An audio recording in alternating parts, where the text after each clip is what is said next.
کا ہی تھا یہ بھی زمانہ ان کا. سبحان اللہ سبحان اللہ. بہت خوب. عبداللہ بھٹی صاحب آج کا وظیفہ ذرا ہمیں بتا دیجئے کہ آج کی رحمت بہت سارے لوگ نا کیا پڑھ کے جب رزق حلال کی بات کرتے ہیں تو وہ جو غیر فکری طریقے ڈھونڈتے ہیں, غیر مناسب طریقے ڈھونڈتے ہیں, ادھر ادھر سے پیسے جی چالیں ایسی چلتے ہیں کہ ہم نا زیادہ پیسہ اکٹھا کر لیں. تو کیوں نہ ایسا وظیفہ بتا دیا کہ اللہ تعالیٰ جائز رستوں سے, اللہ تعالیٰ علم غیب کے راستوں سے آپ کے دروازے کھولے, بند دروازے آپ کھولے, بند تالے آپ کھولے اور آپ پہ رزق کی بارش ہو جائے. یعنی کہ وہ سارے دیکھنے والے جو چاہتے ہیں کہ رزق کی حلال ملے, بے تاشا ملے, کروڑ پتی ہو جائے, ارب پتی ہو جائیں. یہ تو میرا خیال ہے لوگوں کا فیوریٹ وظیفہ ہونے والا ہے, کیونکہ سب کو آج کل یہی چاہیے. قرآن پاک کی طرف جاتے ہیں کہ اللہ تعالیٰ قرآن پاک میں رزق کے والے سے کیا فرماتے ہیں. قرآن پاک میں اللہ تعالیٰ نے حضرت نوح علیہ السلام سے بڑی پیاری بات کی. نوح علیہ السلام سے کہتے ہیں نوح علیہ السلام اپنے لوگوں سے کہو کہ استغفار کریں. جب وہ استغفار کریں گے, معافی مانگیں گے, تو میں آسمان سے موسلادھار بارش برساؤں گا.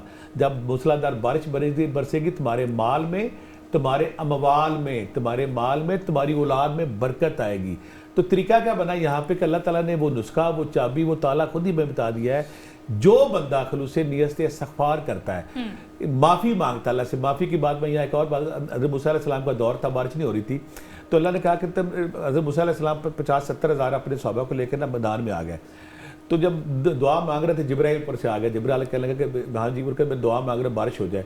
جبرائیل کہتا ہے تمہارے اس مجمع میں ایک ایسا بندہ ہے جس کی وجہ سے بارش نہیں ہو رہی, تم اعلان کرو یہاں پہ کہ جب تک وہ بندہ اس مجمع سے باہر نہیں نکلے گا میں بارش نہیں برساؤں گا.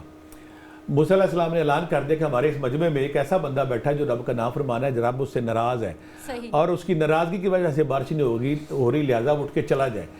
جس بندے کو پتا تھا کہ میں بندہ ہوں, اس کو جب پتا چلا کہ میں بندہ ہوں اور میں جاؤں گا تو میں رسوا ہو جاؤں گا, میں بدنام ہو جاؤں گا, اسی وقت اس کی آنکھوں سے آنسو جاری ہو رکھے لگا, اللہ میاں تو نے ساری عمر میرا پردہ رکھا ہے, میں معافی مانگتا ہوں, تیرے سامنے اقرار کرتا ہوں کہ میں دوبارہ غلطی نہیں کروں گا. جب وہ یہ کر رہا تھا بارش شروع ہو گئی. موسیٰ علیہ السلام حیران ہو کہ اللہ میاں یہ کیا بات ہوئی کہ بندہ ابھی باہر نہیں گیا, بارش برسنی شروع ہو گئی ہے. تو اللہ نے کہا کہ موسیٰ علیہ السلام, وہ بندہ جس نے معافی مانگی تھی, اس نے میرے سے یہ بھی کہا تھا کہ تو میرے پردے ڈالنے والا ہے, تو میں ساری عمر اگر آپ نے میرا پردہ رکھا تو آج بھی نہ رکھے. ہم اگر چاہتے ہیں کہ ہماری عبادات قبول ہو جائیں, پہلا کام یہ کرنا ہے کہ استغفر اللہ کو قبول, اللہ پسند. اللہ نے فارمولہ دیا نوح علیہ السلام سورہ نوح میں. دوسرا کام کرنا ہے, وہ لوگ جو چاہتے ہیں کہ ہمیں غیب سے رزق ملے, بے تاشا ملے, وہ بھی قرآن سے لیتے ہیں. 28واں پارہ سورہ طلاق, دوسری اور تیسری آیت میں اللہ تعالیٰ کہتا ہے وَمَن يَتَّقِ اللَّهَ يَجْعَلْ سے شروع ہوگی اور شیء نقدرہ پہ ختم ہوگی. اللہ تعالیٰ یہاں ترجمہ میں بتا, اللہ تعالیٰ کہتا ہے جو ہم پہ توکل کرے گا ہم اس کو بے شمار رزق وہاں سے دیں گے جہاں سے تمہیں گمان بھی نہ ہو. کون کہہ رہا ہے؟ رب, بادشاہ اس کائنات کا. اور ہم جو کہہ دیتے ہیں پھر اسے پورا کرتے ہیں. 2 آیتیں وَمَن يَتَّقِ اللَّهَ سے شروع ہوگی, شیء نقدرہ پہ ختم ہوگی. آپ نے اگر چاہتے ہیں کہ آپ کے پاس رزق کا ڈھیر لگ جائیں, دروازے بند ہیں, رکے ہوئے پیسے آ جائیں, پھنسے ہوئے پیسے آ جائیں, تو آپ نے یہ دوسری اور تیسری آیت جو وَمَن يَتَّقِ اللَّهَ سے شروع ہوگی, شیء نقدرہ پہ ختم ہوگی, ہر نماز کے بعد 10 بار. کچھ لوگ کہتے ہیں میں نے زیادہ پڑھنی ہے, عشاء کے بعد 110 بار, 313 بار. میری زندگی میں وہ لوگ جن کے کروڑوں کے بانڈ لگے, جن کے بالکل اربپتی بن گئے, 200 کنال کے فارم ہاؤس ہے, لیموزین گاڑیاں ہیں, انہوں نے کیا کیا, 1000 بار انہوں نے یہ وظیفہ ڈیلی کیا. 11 دفعہ دروشی پہلے, 11 دفعہ دروشی بعد میں, 1000 دفعہ پڑھا. اور دن میں کہ جو لوگ کہتے ہیں ہم یہ سارا نہیں کر سکتے, آسان فارمولہ ہے, یا رزاق ہو یا باسط ہو 500 بار, یا غنی ہو یا مغنی ہو 500 بار. استغفار پڑھیں, یا رزاق ہو یا باسط ہو پڑھیں, یا غنی ہو یا مغنی پڑھیں. اگلے رمضان سے پہلے آپ کے پاس پیسوں کی بارش ہوگی, رزق حلال ہوگا, آپ خود بھی جائے کریں گے, لوگ بھی جائے کریں گے. ماشاءاللہ بہت خوبصورت. اب کاشف صاحب ہمیں یہ بتائیے, اب جیسے عبداللہ صاحب وظائف بتاتے ہیں, میرے ذہن میں تو سوالات آنا شروع ہو جاتے ہیں کہ دیکھنے والے یہ سوچ رہے ہیں کہ اب جو ہم نے کما لیا ہے, وہ جس طرح سے بھی کما لیا, اب اس کا کیا کریں؟ مطلب سب کو چھوڑ دیں, سائٹ پہ کر دیں, صفر سے دوبارہ سے شروع, کیا کریں سر اس کا؟ دیکھیں سرکار ویسے کہا کرتے تھے کہ غلط رستے کے پیسے غلط رستے میں واپس چھوڑ کے چلے جاؤ. ٹھیک. ایک بندہ تھا, اس نے کہا کہ حضور میں سرکاری تھا, بہت پیسے کمائے, اب ریٹائر ہو چکا ہوں, پتہ نہیں پیسے کہاں سے کس سے لیے تھے, واپس بھی نہیں کر سکتا, اب میرے پاس پیسے ہیں, مجھے بتائیں میں کیا کروں اس کا. صحیح. تو آپ نے کہا کہ تم نے پیسے کا کیا کیا؟ میں نے کہا جی میں نے نا ایک ڈپارٹمنٹل سٹور بنایا ہے. ٹھیک. تو آپ نے کہا اس ڈپارٹمنٹ سٹور کا نا ایک حصہ مختص کر دو غریبوں کے لیے. اس انکم کو تم نے ہاتھ نہیں لگانا، اللہ کے ساتھ دوبارہ ایک کاروبار شروع کرو۔ اللہ تو اتنا رحم فرمانے والا ہے کہ جب آپ صدق کے دل سے اس کے ساتھ توبہ کرتے ہیں وہ دوبارہ آپ سے کنیکشن جوڑ لیتا ہے۔ آپ کہتے تھے کہ حالت گناہ میں نہ مرنا، حالت توبہ میں مر جاؤ شاید قبول ہو جاؤ۔ اس کو میں بات کو آگے بڑھاؤں گا سر کی۔ کچھ لوگ کہتے ہیں کہ پیسہ آ گیا، رزق آ گیا، اب اللہ کی یہ نوازشات جاری رہیں تو ہم کیا کریں؟ قرآن پاک کی طرف اللہ تعالیٰ فرماتا ہے کہ جب میں تم پہ انعامات دیتا ہوں تو یہ انعامات لوگوں میں بانٹو، جتنا بانٹو گے، اگر جتنا میرا شکر ادا کرو گے میں اتنا اور دوں گا۔ ایک بات ہے، ہم ڈاکیے ہیں رب کے، یہ سارے دیکھ لیں، اللہ ہمیں ڈاک دیتا ہے، جو ڈاکیا اس ڈاک کو اچھے لوگوں میں تقسیم کرتا ہے رب اور ڈاک دیتا ہے، انعامات کی شکل میں، صحت کی شکل میں، پیسے کی شکل میں، شہرت کی شکل میں، مقدر کی شکل میں۔ اگر ہم ڈاک کو روک لیں تو گورنمنٹ کیا کہتی ہے، یہ ڈاکیا اچھا نہیں، اس کو معطل کرو، نیا ڈاکیا لے کے آؤ۔ اگر آپ چاہتے ہیں کہ آپ کی رزق میں بارش ہوتی رہے، رزق کی، پیسے کی، شہرت کی، جو انعامات اللہ نے آپ کو دیے وہ لوگوں میں تقسیم کرے، بانٹے۔ تقسیم کرنے سے اللہ اور دیتا ہے، ڈاکیے کا رینک اور بڑھتا ہے۔ اللہ کہتا ہے یہ ڈاکیا بہت اچھا ہے، یہ ڈاک کو صحیح تقسیم کر رہا ہے، لہٰذا جب اگر آپ چاہتے ہیں کہ آپ کی ڈاک صحیح تقسیم ہوتی رہے اور انعام آتے رہے تو میکسیمم لوگوں میں بانٹتے رہیں۔ بہت خوبصورت بات۔ اور سر وہ کہتے ہیں نا کہ ٹھہرے ہوئے پانی میں بھی بو پڑ جاتی ہے، کہ وہ سرکولیشن ہوتی جائے، آپ کے پاس بھی جو پیسہ ہے سرکولیشن آف ویلتھ ہوتی رہے تو اس میں رحمت بھی رہے گی، برکت بھی رہے گی۔ بریک پہ چلتے ہیں، واپس آتے ہیں، مزید مہمانوں سے بات کریں۔